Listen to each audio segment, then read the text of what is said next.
செக்கெழுத்து செம்மல் கப்பலோட்டி தமிழன் வாவு சிதம்பரனாரை பெருமைப்படுத்தும் வகையில் 13 அறிவிப்புகளை வெளியிட்டு செயல்படுத்தினோம். வஉசி மறைந்த நவம்பர் 18 தியாக திருநாளாக திருவுருவ நாளாக அறிவிக்கப்பட்டது. மகாகவி பாரதியார் மறைந்த நூற்றாண்டின் நினைவை முன்னிட்டு 14 அறிவிப்புகளை வெளியிட்டு செயல்படுத்தி உள்ளோம்.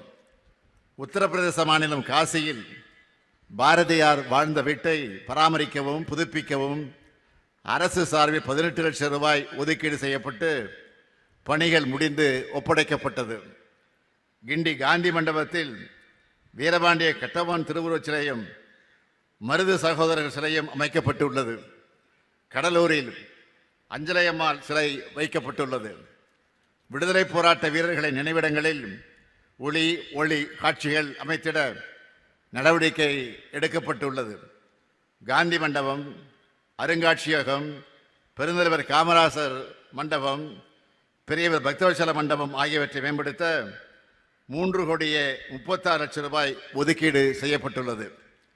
விடுதலை போராட்ட வீரர் தளி பாளையத்தார் மலையாண்டி வெங்கடபதி எத்தலப்பர் அவர்களுக்கு திருப்பூர் மாவட்டத்தில் நினைவு மண்டபம் அமைக்கப்பட்டுள்ளது. தனது வாழ்நாளில் 20 முறை தமிழ்நாட்டுக்கு வந்தவர் அண்ணல் காந்தியடிகள். அரையாடை அணிவது என்ற முடிவை மதுரை மண்ணில் இருந்துதான் காந்தியடிகள் எடுத்தார்கள். இதன் அடையாளமாக சென்னை அருங்காட்சியக வளாகத்தில் காந்தியடிகளின் நினைவுச் சிலையை அமைத்துள்ளோம்.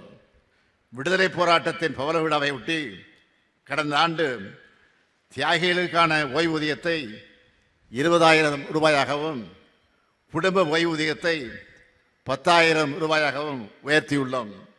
அதேபோல் விடுதலை போராட்ட வீரர்களின் வழித்தோன்றல்களுக்கும் தொடர்ந்து உதவிகளை செய்து வருகிறோம்.